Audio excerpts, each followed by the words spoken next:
The Arizona sun burned like hellfire through a cracked sky, turning the horizon into a wavering mirage of heat.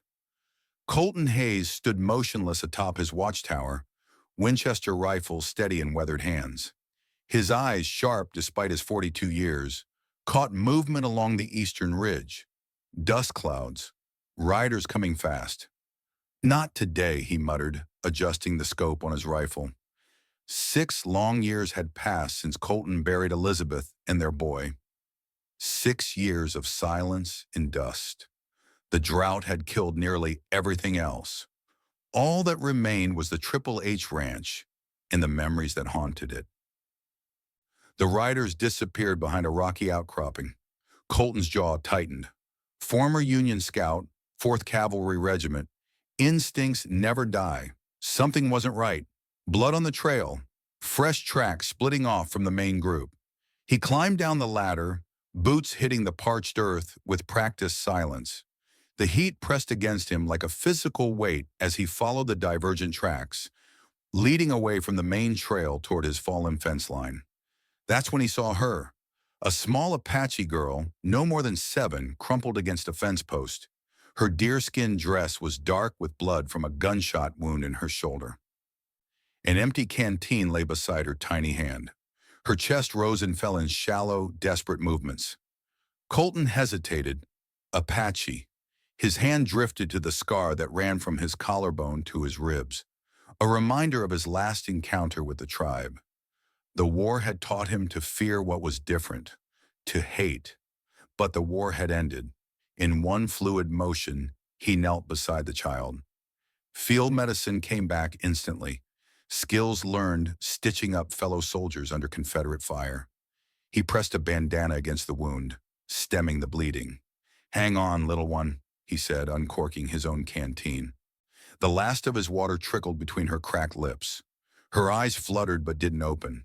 Death had taken enough from these lands. It wouldn't take her too. Colton lifted the child, light as dried corn husks, and headed back toward the ranch house. The weight of her small body against his chest awakened something long buried beneath grief and solitude. The Triple H wasn't just a ranch. It was a fortress. Stone walls surrounded the main house. The barn had been converted into a defensible position with gun ports and reinforced doors. A windmill-powered water collection system, Colton's own design, stood as testament to his refusal to surrender to the drought.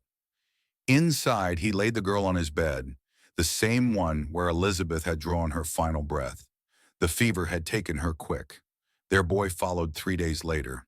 As he cleaned the girl's wound, memories surfaced like wreckage from a sunken ship. The war, the screams, the orders he'd refused to follow when Colonel Blackwood commanded the unit to fire on that village. The girl stirred, feverish words escaping in Apache. Colton worked methodically, extracting the bullet, cleansing the wound with whiskey, and wrapping it in clean linen. His hands, once steady enough to hit a man at 500 yards, now performed a different kind of precision. A sound outside jerked his attention away. His rifle was in his hands before conscious thought took over. Through the window he spotted them. 3 Apache women at the edge of his property. But not just any women. They stood nearly a head taller than most men, powerfully built, with expressions carved from the same stone as the mountains. Colton moved silently to his watchtower, lifting his field glasses. The tallest wore leadership markings, her braided hair adorned with eagle feathers. The youngest had a bow strung across her back and a cavalry sword at her hip. Stolen or claimed from battle, the eldest's face was mapped with the deep lines of one who had witnessed generations pass. They hadn't spotted him yet. Advantage Hayes. He loaded the Winchester, the familiar click-clack of the mechanism, a comfort in the gathering storm. With practiced efficiency, he positioned himself, sighted down the barrel, and emerged onto the porch. "Stand where you are or die where you stand," he called out, voice rough from disuse. The women halted. The leader stepped forward, chin raised defiantly. "We come for the child you have taken," she said in clear English. "She is the daughter of our chief." Colton's finger rested against the trigger. She's got a bullet hole that says someone else wanted her first. The leader's eyes narrowed. I am Kiona. We are her protectors. The child you saved is Luna, daughter of Chief Maka and keeper of sacred knowledge. Sacred knowledge don't stop bullets, Colton replied. Who put the hole in her? A moment of silence stretched between them. Finally, Kiona spoke. A man you know well, the one who builds dams and steals water, your former commander, Marshal Blackwood.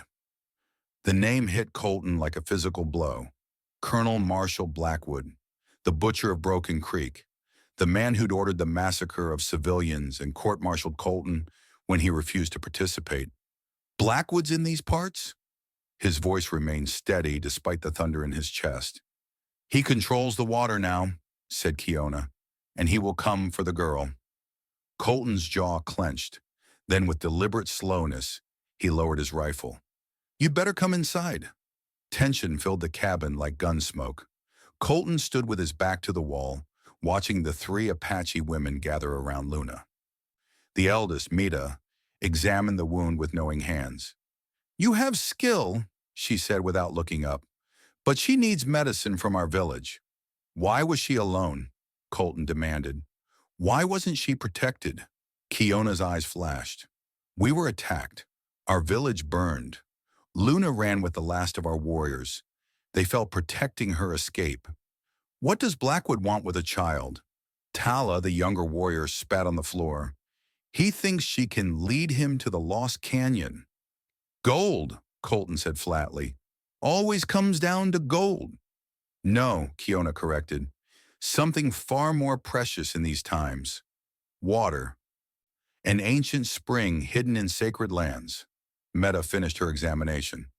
The child needs medicine from our valley herbs. Without it, fever will take her before the next dawn. Colton studied the old woman's face, searching for deception.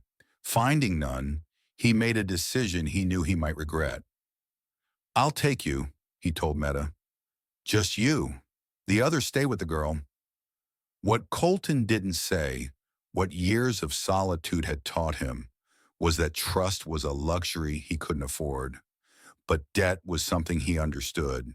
He owed these people nothing, except that wasn't entirely true. It had been an Apache healer who tried to save Elizabeth and their boy during the fever outbreak. When the town doctor refused to come, claiming it was God's will that the Hayes family suffer, the medicine hadn't worked, arrived too late, but the attempt had meant something. One debt repaid. That was all this was. They rode out at noon, heat shimmering off the rocks like spirits rising. Colton led on his stallion Thunder, with Meta behind on a paint mare. His Sharps rifle rested across his lap, loaded and ready. Your people ambushed from the East Ridge, Colton said, eyes scanning the terrain. Used to be their favorite spot during the conflicts. Meta's weathered face betrayed nothing. You fought against the people, tracked for the army, never fired on women or children. Yet you know our ways. Know my enemy, know myself. They rode in silence after that, following a dry creek bed toward the foothills. The landscape told its own story to those who could read it. Disturbed rocks, broken twigs, tracks hastily covered. Colton reined in suddenly, raising his hand for silence. A prairie hawk circled overhead, but unnaturally, its pattern too deliberate. We're being watched, he whispered. The ambush came swift as a rattlesnake strike. 6 Apache warriors appeared from the rocks, arrows nocked. Their leader, a tall man with a scarred face and hatred in his eyes, spoke rapid Apache to Meta. Nahele says you are a traitor, Meta translated, for bringing the white soldier to our sacred grounds. Colton didn't lower his rifle. Tell him I'm bringing medicine for the chief's daughter. When Meta translated, Nahele's expression darkened. He knocked an arrow and aimed directly at Colton's heart. What happened next unfolded in heartbeats. Nahele loosed his arrow. Colton fired the Sharps, the bullet splitting the arrow mid-flight. Before the echo faded, He levered in another round and put a bullet through the shoulder of the warrior to Nahili's right. Two more arrows flew. Colton rolled from his saddle, coming up with his Colt Navy revolver, firing twice. One warrior fell. Another clutched a bleeding thigh. Nahili charged with a war club. Colton sidestepped, years of hand-to-hand combat flooding back. He caught the club, twisted, and drove his boot into Nahil's knee. Bone cracked like dry timber. The remaining warriors hesitated, then fled, dragging their wounded. Silence returned to the valley, broken only by the heavy breathing of man and horse. Meta stared at Colton with new eyes. "You spared them." "Killing's easy," Colton said, reloading his weapons. "Living with it's the hard part." Blood trickled down his arm where an arrowhead had grazed him. Meta approached cautiously, tearing a strip from her dress. "Nahili is Kiona's brother," she said, binding his wound. "He believes all white men are like Blackwood." "Maybe he's right," Colton muttered. "No." Meta's eyes held his. "A man like Blackwood would have killed them all." They returned to the ranch at dusk, medicine bundles secured. What greeted them was Kiona standing guard at the gate, her face grim. "Riders spotted," she said without preamble. 15 men, armed, coming from the east. "Blackwood," Colton said, dismounting. "How's the girl?" "Tala tends her. The fever breaks and returns." Colton handed the medicine bundle to Kiona, then strode toward the house, mind already calculating angles, cover, lines of fire. The training never left. The soldier merely slept. Inside, he unlocked a trunk beneath his bed. Union Army Springfield rifle, 2 Colt Navy revolvers, ammunition, a cavalry saber with blood rust still on the blade, the tools of his former trade. When he emerged, Kiona was organizing her own weapons, a bow, knife, and what looked like a cavalry officer's pistol. "Your brother tried to kill us," Colton said flatly. Kiona's face hardened. "Nahili has made his choice. He delivers our secrets to Blackwood for power." "The girl knows something?" "Luna is the last living person who knows the location of the Fire Mountain Temple. Within it lies a map to the Lost Spring, a water source that never runs dry, even in the worst drought." Colton checked his rifles, muscle memory taking over. "Water's more valuable than gold these days. And Blackwood knows it. He dams the rivers, sells water back to desperate people, and builds his empire on thirst." A silence fell between them, filled with the weight of coming violence. "Your people good fighters?" Colton finally asked. "We have survived for centuries against those who wished us gone." "I need specifics, not poetry." Kiona's eyes narrowed. "Tala can hit a running deer at 200 paces with her bow. I have killed 12 men in battle, including 3 with my bare hands. Meta knows where to strike to make a man's heart stop." Colton nodded. "Good. You'll need all that before sunrise."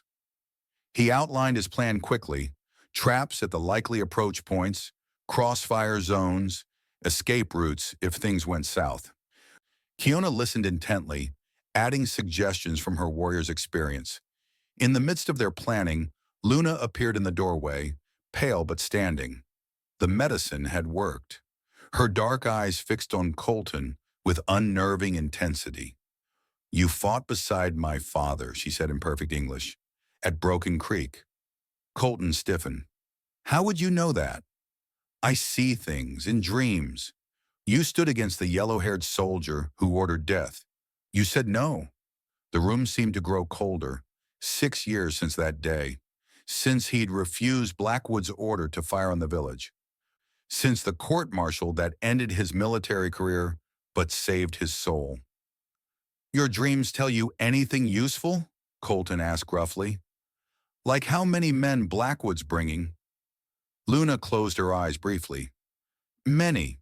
But more important, they come with Nahili. He knows the secret tunnel." Kiona's face drained of color. "What tunnel?" "The one beneath the North Ridge," Luna said. "The one that comes up behind the barn." Colton and Kiona exchanged glances. Their defensive plan had just collapsed. "Change of plans," Colton said, reaching for more ammunition. "We're going to need the Gatling gun." Dawn painted the eastern sky blood red when Blackwood's men appeared on the horizon. 15 riders spread in a skirmish line, led by a heavy-set man in an officer's coat despite the heat. Even at distance, Colton recognized the posture, the arrogance.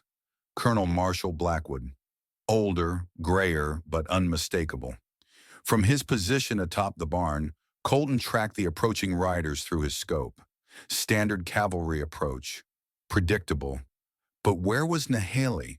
Where was the flanking force that would use the tunnel? Beside him, Tala remained silent, bow ready. Kiona and Meta were positioned in the house with Luna. The Gatling gun waited, concealed beneath canvas in the yard, aimed at the tunnel exit. Blackwood's men halted just out of effective rifle range. The colonel rode forward alone, a white flag in his hand, a mockery of military protocol. "Hayes!" Blackwood's voice carried across the stillness. "I know you're there, Lieutenant. We have unfinished business." Colton remained silent, finger resting alongside the trigger guard. "I'm here for the Apache girl. Hand her over and I'll let you live. Refuse, and I'll burn this place to the ground." 6 years of hatred crystallized in Colton's chest. Blackwood, the man who'd ordered the death of innocents, the man whose brutal tactics had driven Colton from the army he'd once been proud to serve, the man who now wanted to capture a child to find water he could sell to desperate people. Some men never stopped being monsters. They just found new victims. "Hayes, last chance." Colton sighted down the barrel, centering the crosshairs on Blackwood's chest. One shot. Justice 6 years delayed. His finger tightened on the trigger. Then he saw them. Movement from the North Ridge. Shadows against shadows. Nahaley and at least 20 Apache warriors working with Blackwood. Heading for the tunnel entrance. Colton lowered his rifle. "Tala," he whispered. "Signal Kiona. They're coming through the tunnel."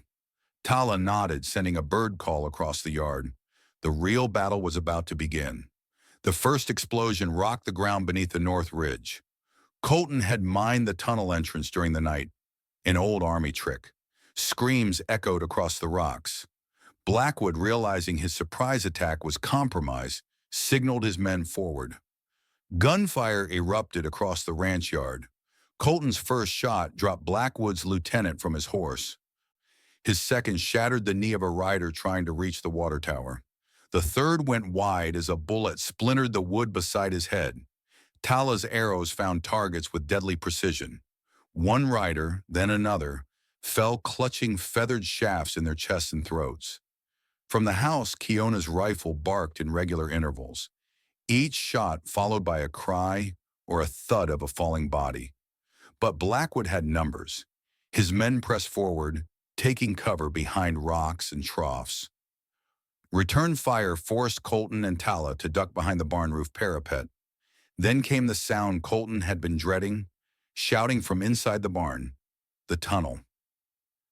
Despite the explosion, some of Nahaley's warriors had broken through. "Cover me!" Colton yelled, sliding down the ladder into the barn loft. Below, chaos reigned. 3 Apache warriors engaged with Meta, who fought with the ferocity of a mountain lion, her knife a blur of motion. But she was outnumbered. Colton's Colt barked twice. One warrior fell. The second turned, catching Colton's third shot in the shoulder. The third warrior, Nahaley himself, tackled Meta to the ground, knife raised. Colton leaped from the loft, driving his shoulder into Nahaley with bone-crushing force. They tumbled across the dirt floor, each fighting for dominance. Nahal's knife slashed Colton's arm. Colton drove his fist into Nahal's wounded knee. The Apache howled in pain but fought on, hatred giving him strength beyond reason. "You protect them," Nahaley spat in broken English. "White man who kills my people." "I never killed women or children," Colton grunted, blocking another knife thrust. "Blackwood say you lead attack on village." Understanding dawned amid the struggle. Blackwood lied. He ordered the attack. I refused. Doubt flickered in Naheli's eyes. Just enough distraction for Colton to drive his knee upward, breaking Naheli's grip. The knife clattered away. "He burns your village," Colton pressed, "takes your water, uses you against your own sister." Outside, gunfire intensified. Glass shattered in the house. A woman's scream, Kiona or Luna, Colton couldn't tell. Naheli hesitated, years of hatred warring with dawning truth. "Choose now," Colton said, releasing his grip and stepping back. "Blackwood or your people?" For one heartbeat, the outcome balanced on a knife's edge. Then Naheli reached a decision, nodded once, and grabbed his fallen knife, but turned toward the tunnel instead of Colton. "Get Luna," he said. "I stopped my warriors." The battle for Triple H Ranch raged beneath the merciless sun. Blackwood's men had breached the outer wall. Flames licked at the stable roof. The water tower, Colton's pride, lay shattered, precious liquid soaking into the thirsty ground. Colton fought his way to the house, every step contested. A bullet grazed his temple. Another buried itself in his thigh. Still he moved forward, reloading the Colt with mechanical precision. Inside, he found Kiona wounded, but standing, Luna behind her. 3 dead attackers testified to Kiona's lethal skill. "Tala?" Kiona asked, blood streaming from a cut above her eye. "Still fighting." "Meta's with her." Colton checked his ammunition. 2 rounds in the Colt, Springfield empty. "We need to move. House is surrounded." "Nowhere to go," Kiona said grimly. Luna tugged at Colton's sleeve. "The cellar. Father's warriors will come." "What warriors?" Colton demanded. "Your village was destroyed." Hope flared in Kiona's eyes. "The message. When Luna escaped, she carried a message to the southern tribes." Before Colton could respond, the front door exploded inward. Marshal Blackwood stood in the doorway, revolver in hand, gray uniform stained with dust and blood. "Lieutenant Hayes," he said, voice still carrying that aristocratic southern drawl. "Still fighting lost causes, I see." Colton positioned himself between Blackwood and the women. "Only cause I lost was believing in men like you." Blackwood's smile never reached his eyes. "The girl comes with me. The Apache woman, too, if she's willing to be reasonable. You, however," he raised his revolver, "are long overdue for a traitor's death." Time slowed. Colton saw Blackwood's finger tighten on the trigger, saw Kiona lunging forward, too late to intercept, saw Luna's eyes wide with terror. The gunshot cracked across the room. Blackwood staggered, confusion replacing arrogance as blood blossomed on his chest. He turned, disbelieving, to face Naheli standing in the doorway, smoking pistol in hand. "You?" Blackwood gasped. "For my people," Naheli said quietly. Blackwood raised his gun with desperate strength. Colton's Colt fired simultaneously with Naheli's second shot. Blackwood collapsed, dead before he hit the floor. Silence fell, broken only by the distant sounds of fighting. Then from outside came a new sound. War cries. Dozens, then hundreds of voices rising in unison. Thundering hoofbeats shook the earth. Luna smiled. "Father comes." Sunrise painted the desert gold 3 days later.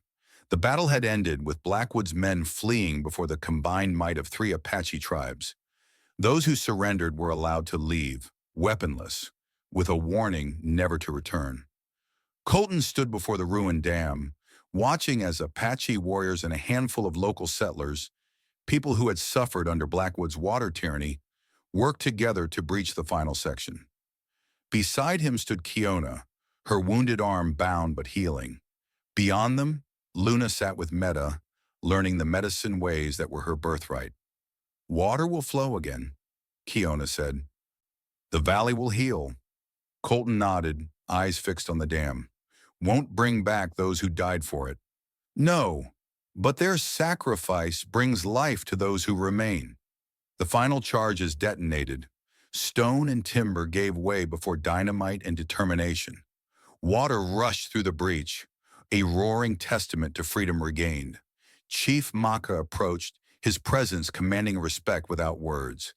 He extended his hand to Colton, not in the white man's handshake, but palm up, offering something, a silver U.S. cavalry badge, tarnished with age. "You drop this," Maka said in perfect English, "the day you refused to fire on our village." Colton stared at the badge, the symbol of everything he'd once believed in, corrupted by men like Blackwood, redeemed by his own choice 6 years ago. "Keep it," Colton said. "Reminder that not all battles are fought with guns." Maka nodded, understanding passing between warriors who had seen too much death. "The water flows for all people," the chief declared, "but we need someone to stand at the border between our worlds, someone both sides respect." Colton understood the offer, a purpose, a place, things he'd lost when Elizabeth died. "I've fought enough for one lifetime," he said slowly, "but I'll stand with those who value honor." Luna approached carrying Colton's field glasses. She'd barely left his side since the battle, fascinated by the tools and weapons of the white man's world. "Will you teach me?" she asked, holding up the glasses. "To see far?"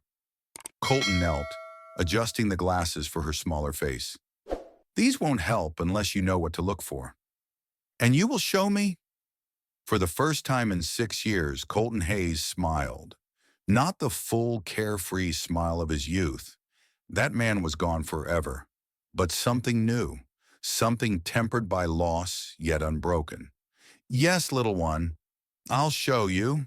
1 year later, Triple H Ranch had transformed.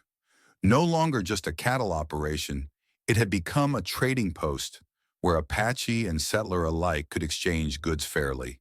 The water flowed for all, maintained by a council of both peoples. Colton sat on his porch, Winchester across his lap more from habit than necessity.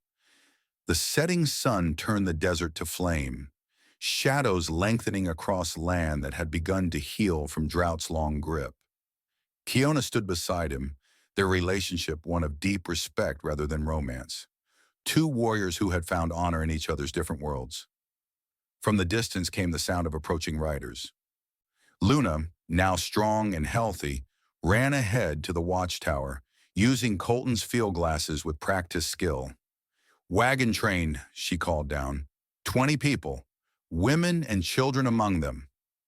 Colton nodded, rising to his feet. New day, new challenges. He checked his weapons out of habit, then looked at Kiona. No words were needed between them.